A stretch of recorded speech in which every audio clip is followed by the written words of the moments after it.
நம்ம இந்த ஊர்ல இருந்து கல்யாணம் பண்ணிக்க முடியாது. சிட்டிக்கு போய் ஃப்ரெண்ட்ஸோட உதவியோட கல்யாணம் பண்ணிக்கலாம் நந்தினி. வேணா சிவா, நம்ம போனா எங்க அப்பாவை உங்க ஆளுங்க கொன்னுடுவாங்க. அப்படி எதுவும் நடக்காது நந்தினி.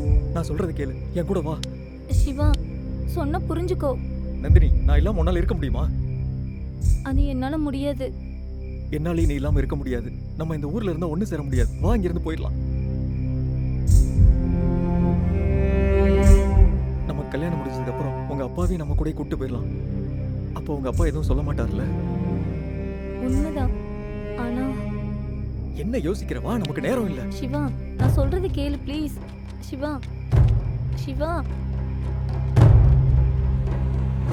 ஐயா, கொண்டு போட்டாங்கய்யா.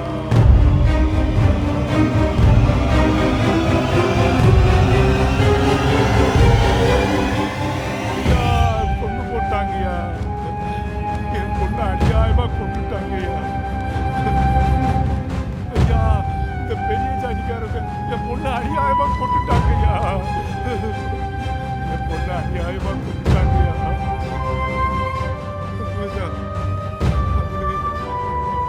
அநியாயமா என் பொண்ணை கொண்டுட்டாங்க. நீங்க ஏன்டா என் பொண்ணை கொண்டீங்க? எதுக்குடா என் பொண்ணை கொண்டீங்க? அப்படி என்னடா தப்பு பண்ணுச்சு? ஐயா தலைவரே, அந்த பொண்ணு கையில இந்த லெட்டர் இருந்துச்சு ஐயா. படி. இது சிவா எழுதின லெட்டர் ஐயா. அப்பா, மல்லையா மாமா, 2 பேரும் என்ன மன்னிச்சிருங்க. கடவுள் மாதிரி தலைவர் கொடுத்த தீர்ப்பை மதிக்காம நந்தினி இல்லாம நானும், நான் இல்லாம நந்தினியும் பிரிஞ்சிருக்க முடியாம எங்க ஃப்ரெண்ட்ஸ் கல்யாணம் பண்ணி வைப்பாங்கன்னு அவங்கள நம்பி சிட்டிக்கு போனோம். அங்க ஃப்ரெண்ட்ஸ் ஒரு பேச்சுலர் பார்ட்டின்னு சொல்லிட்டு அவங்களும் குடிச்சு என்னையும் குடிக்க வச்சாங்க. நான் போதையில இருக்கும் போது என் ஃப்ரெண்ட்ஸ் நந்தினியை அநியாயமா ரேப் பண்ணிட்டாங்க. நான் போதையில இருந்து தெளியறதுக்குள்ள நந்தினி இறந்து போயிட்டா. நந்தினி சாவுக்கு நான் தான் காரணங்கிறதால என் முகத்தை காட்ட முடியாம நானும் தற்கொலை பண்ணிக்கிட்டேன். அப்பா, என்ன மன்னிச்சிருங்க. இப்படிக்கு உங்க முன்னாடி நிக்க அருகதை இல்லாத உங்க பையன் சிவா.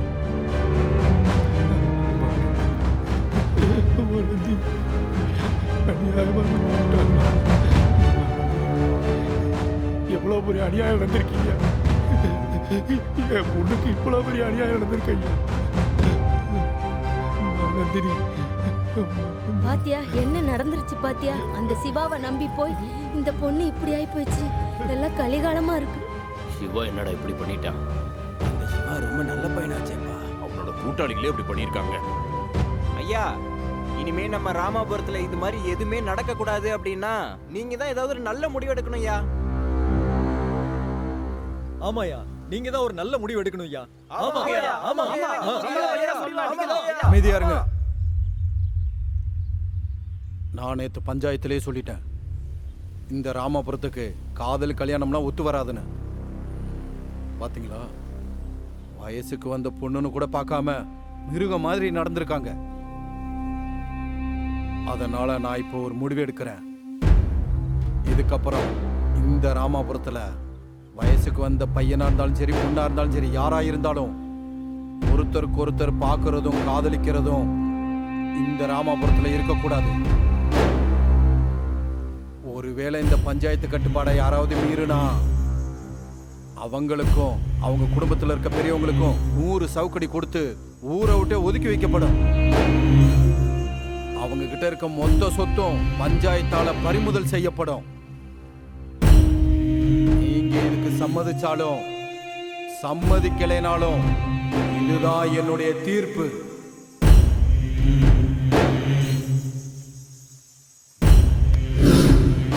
இதான் நடந்துச்சு தம்பி. இந்த அவமானத்தை தாங்காம சிவாவோட அப்பா அங்கேயே நெஞ்சு வலி வந்து இறந்துட்டாரு தம்பி.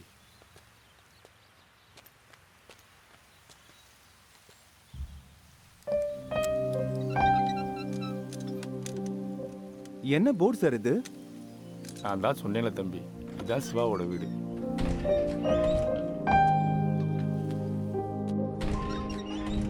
உள்ள வா தம்பி.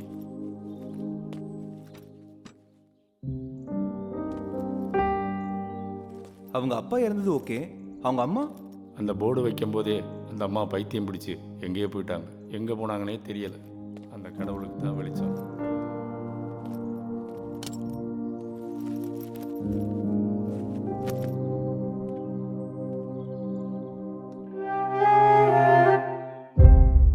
ஃபோட்டோவில் இதான்ப்பா சிவா, நான் எடுத்துறேன் தம்பி. எடுக்காதீங்க சார், அப்படி விடுங்க. நான் 2 நாள் தங்கிட்டு போகிறேன். இந்த வீட்டுக்கும் அவருக்கும் உள்ள உறவை பிரிக்க வேண்டாம்.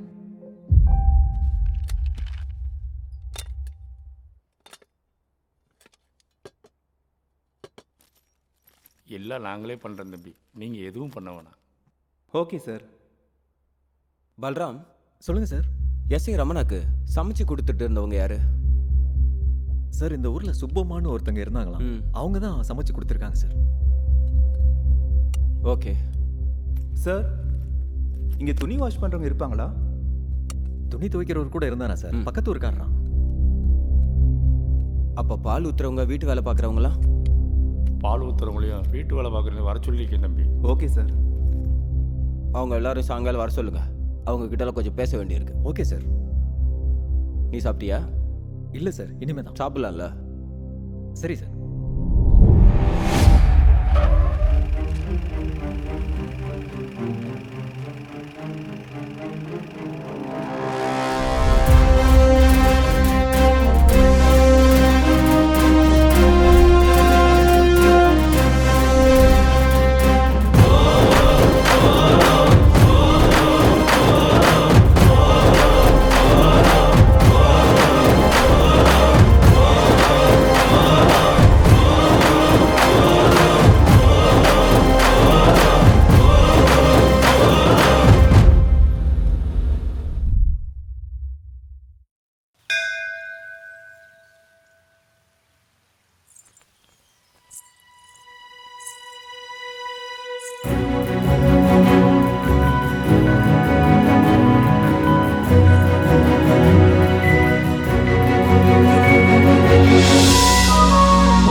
வண்டி வேற நின்று போச்சு.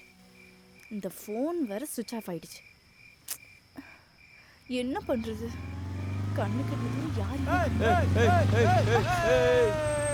அங்க பாரு, ஒரு பொண்ணு நிக்கிறா. லிஃப்ட் வேணுமா பாப்பா?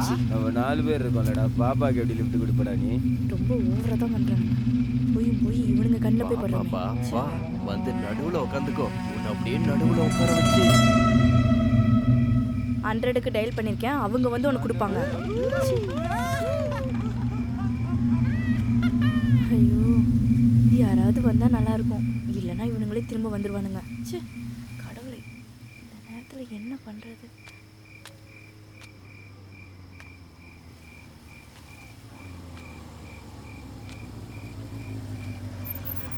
எக்ஸ்கியூஸ் மீ சார், என் பைக் ரிப்பேர் ஆயிடுச்சு. இங்கே ஒரு ஆட்டோ கூட வர காணோம். யாரோ ரவுடி பசங்களாம் வந்து ரொம்ப டார்ச்சர் பண்ணுறாங்க. ப்ளீஸ் கொஞ்சம் என் ஹாஸ்டலில் ட்ராப் பண்ணுறீங்களா? லிஃப்ட் கொடுப்பானா மாட்டானா? என்ன கிளம்பி போயிட்டான்? ச்சே, அந்த பொறுக்கியை பற்றி இந்த பொறுக்கிக்கிட்ட சொல்கிறேன் பாரு. கடவுளே, என்ன பண்ணுறது என்னன்னே தெரியலையே.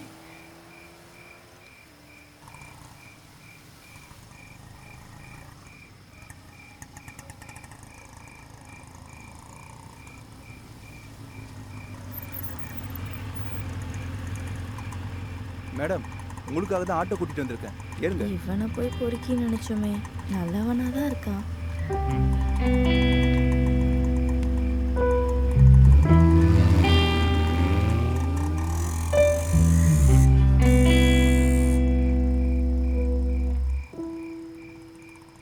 உங்க மேல காதல்னாலயா இல்ல என் மேல இருக்க சந்தேகத்தினாலயா சாரு பின்னாடியே வராரு? பின்னாடி வராங்களா? எங்க? கிளம்பி போயிட்டான்னு நினைச்சேன். பின்னாடியே வரான். ரொம்ப கேரிங் தான் போல. சமூக சேவகன் போல.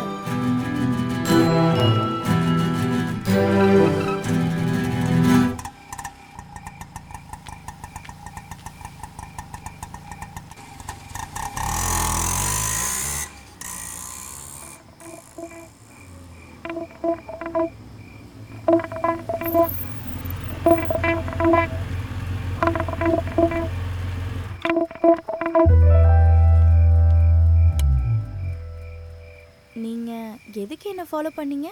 நாளைக்கு போலீஸ் ஸ்டேஷனில் மிஸ்ஸிங் கேஸ் ஃபைல் ஆகக்கூடாதுன்னா இப்போ ஒரு லிட்டர் பெட்ரோல் போனாலும் பரவாயில்லன்னு தோணுச்சு. அவ்வளோ அக்கறை இருக்கிறவரு நீங்களே என்ன ட்ராப் பண்ணிருக்கலாமே. ட்ராப் பண்ணியிருக்கலாம், ஆனால் நீங்கள் அழகாக வேற இருக்கீங்களே. உங்கள் அழகில் மயங்கி நானும் ஏதாவது பண்ணிட்டா? என்ன ஃப்ளர்ட்டிங்கா? ஸ்மார்ட்டா ஒர்க் பண்றீங்களா சோஷியல் ஒர்க்குன்ற பேர்ல? ஒரு அழகான பொண்ணை பார்த்ததும் எனக்கு அப்படி தோன்றது. அது என்னோட வயசு அப்படி. அதை நீங்கள் ஃப்ளர்ட்னு சொல்கிறீங்க. ப்ராப்ளம் இருக்கிறவங்களுக்கு உதவி செய்யறது அது என்னோட கேரக்டர். அதை நீங்கள் ஸ்மார்ட் ஆக்டிங்னு சொல்கிறீங்க. எப்படி பார்த்தாலும் என்ன சந்தேகப்படுறீங்க. அந்த காலத்து கவிஞர்கள் கவிதைகளை சொன்னது உண்மைதான் போல. என்ன சொன்னாங்க அந்த காலத்து கவிஞர்கள்? ஆம்பளைங்க மேல பெண்களுக்கு எப்பவுமே சந்தேகம் தான். கொஞ்சம் கொழுப்பு அதிகம் தான். எப்பதான் புரிஞ்சுப்பாங்களோ நாங்க ஆம்பளைங்களா இன்னோசன்ஸ்னு. அப்பா ரொம்ப இன்னசென்ட் தான். ஓகே, எப்படி நீங்க நம்ப போறதில்ல. இப்பவே ரொம்ப லேட் ஆயிடுச்சு. Bye, good night.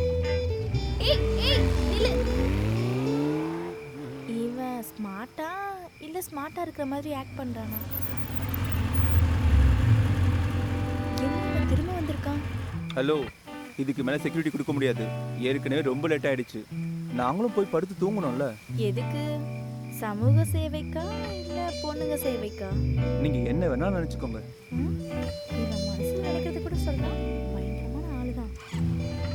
Hey, social worker என்ன கிளம்பி போயிட்டான்? சரி விடு.